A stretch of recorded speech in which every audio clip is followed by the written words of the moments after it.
Hello, I'm Chris Hartwell, and welcome to The Heartbeat, the place where I talk about just a few of the things that make this little guy tick. Today, I'm going to be talking about the Coen brothers' Hail Caesar. Join me, won't you?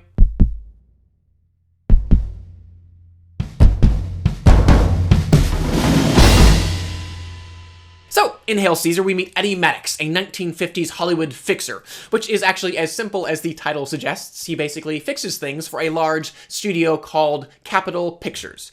Unfortunately, the specifics of that job aren't quite as simple, as he's basically forced to run around and kind of corral and keep track of the numerous pawns, which are oftentimes completely insane, which the studio is in charge of. And the latest catastrophe around which this film revolves is the kidnapping of the studio's largest star, Baird Whitlock. So it's up to Maddox to find this star, as well as save an actress's reputation, appease some religious leaders, hold together a family, fight off some gossip columnists, as well as deal with his own demons within his soul. Yep, it sounds like a Coen brothers film. Now, I have to admit though, with Coen brothers films, I've actually kind of had a rather interesting relationship with them. Years ago, when I first saw The Big Lebowski, I only laughed a couple times, and actually my first viewing of Fargo kind of just disturbed and depressed me.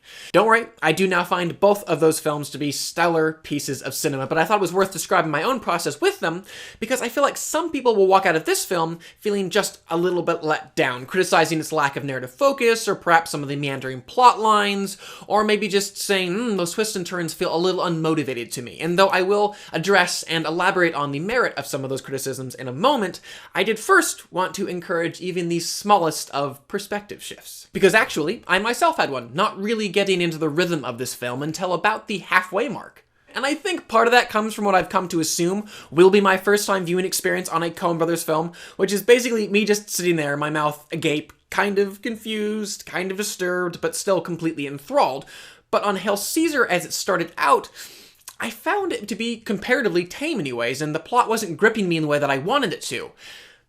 But then, again, about halfway through the film, I started to ask myself a few questions. What if the pace and development of this story are intentional? And what if the way things are playing out actually speaks directly to its central themes? And what if, in looking at the Coen brothers' body of work, I find that what could be called lazy or unmotivated plot twists are actually extremely considered? Insane plot twists where halfway through the film, who you thought to be a central character ends up getting his head blown off while he's hiding in a closet, or hangs herself while waiting in prison, or gets run through by a samurai sword. And then on top of that, if you look at the themes, not just in this film, but in all of the Coen brothers' body of work, there is such a similarity to them. They just happen to be riffing on them in slightly different genres each time. So for example, we've had the noir, the western, the screwball comedy, the romantic comedy, and the dark comedy. Even so, I'm not saying that this is their best exploration of those themes or even contains their most amazing plot twists. I am, however, saying that initially, like one of the characters in this film, I did find myself wishing, oh, 'twere that it were so simple. 'Twere that it were so simple. 'Twere that it were so simple. 'Twere that it were so simple. Thank you. But then I did ultimately find myself realizing, what if in fact that is the point of this film? That it's not simple. Life is in fact full of seeming contradictions, absurd individuals, ridiculous seasons, and infuriating enigmas. And the Coens have done that so well in so many of their films, time and again introducing us to these characters that are quiet and unassuming. They have very simple ambitions and very minute shortcomings, but are also kind of being pushed, pulled, prodded, and yanked through life by forces that are greater than themselves. So for example, in the Hudsucker Proxy, that force is the greedy, manipulative big business. In No Country for Old Men, it's basically the devil incarnate. In Burn After Reading, it's simply man's stupidity.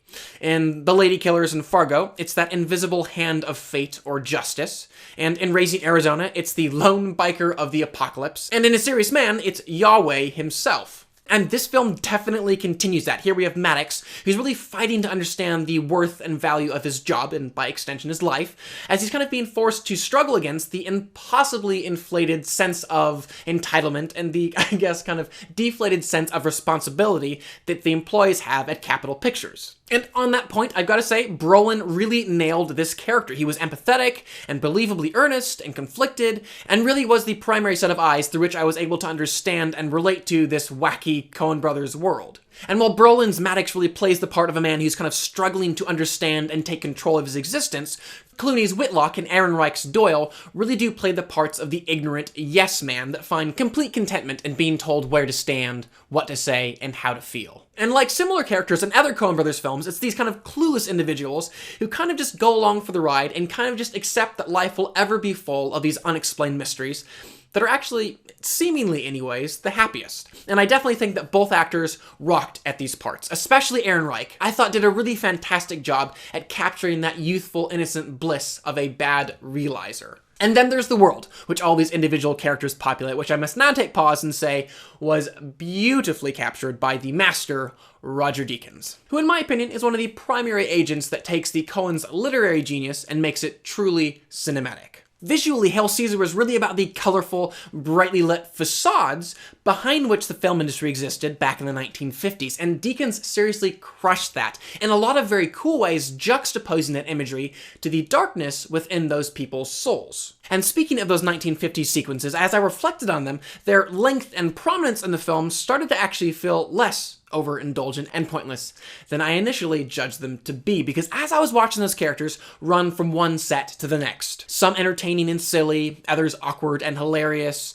and still others boring and slow, I realized I was being given a picture of real life, which is filled with entertainment, awkwardness, hilarity, as well as boredom. Another fantastic aspect to a Coen Brothers film is just their distinctly daft sense of humor. Because in addition to their very quippy lines, they also lace into their films some genuinely cinematic gags. And what I mean by that is there are just so many ridiculously hilarious moments that cannot be fully appreciated just by me describing them to you. So much of their humor really does come through the faces that they cast, the framing of a shot, the intercutting of that shot with another, or the music that they use to underscore them. And Hail Caesar is really no exception.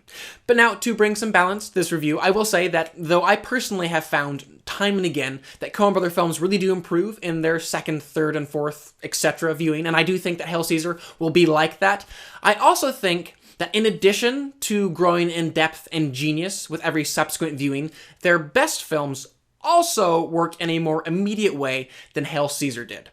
Also, I will say that there have been numerous times where the Coens have really proven they know how and when to draw out a gag or a beat to maximize the comedy or up the tension. Like a character unwittingly almost drinking a cup with drugs in it, but then not, but then almost, but then not, but then almost, or saving the punchline for a joke 20 minutes after it's set up.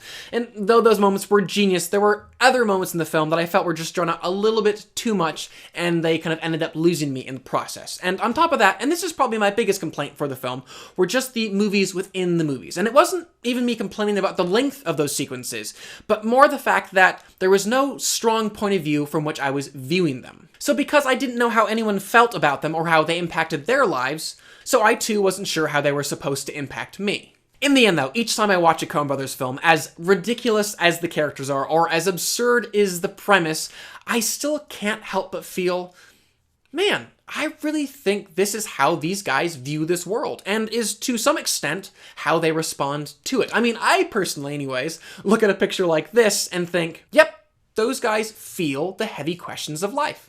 And they're not afraid to ask them or admit that they don't have the answers. What is life really about? Is it about this kidnapping and that $100,000 reward, or is it something else? And I love films that can ask big questions like that and be entertaining and not pretentious. So for all those reasons that I will give Hail Caesar a 3.5 out of 5.